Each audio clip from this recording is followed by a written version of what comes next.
নমস্কার, আমি করবী চলে এসেছি একটা নতুন ব্লগের সাথে অনুদের মেয়েবেলা চ্যানেলে। এটা হলো নিকো পার্ক পার্ট 10-এর ব্লগ। এই ব্লগটাতে আমরা নিকো পার্কের সবচেয়ে শেষ রাইডটার ভিডিও আপনাদের সামনে শেয়ার করব। চলুন দেখা যাক আমাদের লাস্ট রাইড বা শেষ রাইড কোনটা ছিল। সিট পেয়ে গেছি ট্রেনের, হ্যাঁ প্রথম ট্রেনটা পেয়েছি এক্সপ্রেশন ইচ পিছালি।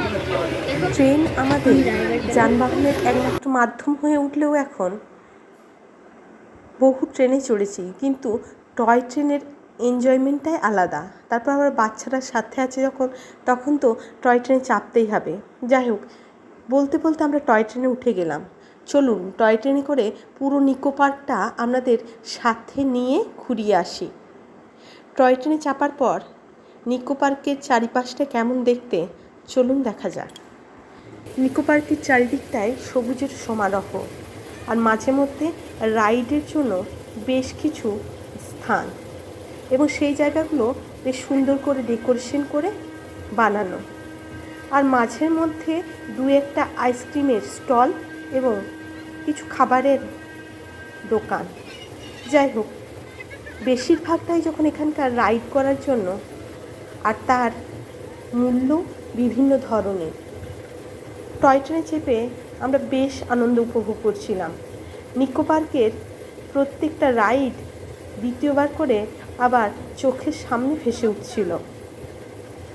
তবে এই কথা বলা যেতেই পারে, ট্রেনে চাপার পর চারিদিকের দৃশ্যটা যেমন সুন্দরভাবে উপভোগ করা যায়, এক্ষেত্রেও তার অন্যতা হয়নি।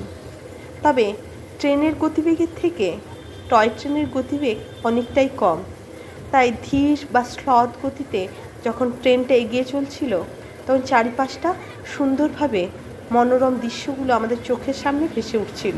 নিকো পার্কের পরিধি ইকো পার্কের মতো বিশাল না হলেও এর পরিধি কিন্তু খুব একটা কম নয়, তাই টয় ট্রেনে সুন্দর দৃশ্য উপভোগ করতে করতে পুরো নিকো পার্কটাকে যখন ঘুরছিলাম বেশ ভালো লাগছিল।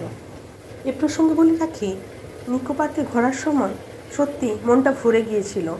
কচিকাঁচা থেকে মধ্যবয়সী কিংবা বৃদ্ধ সকলেরই এই ধরনের পার্ক ভীষণ ভালো লাগবে।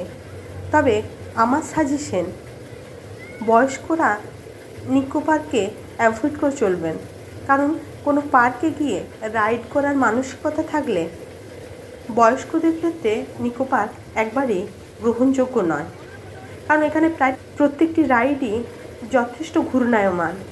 বয়স্কদের ক্ষেত্রে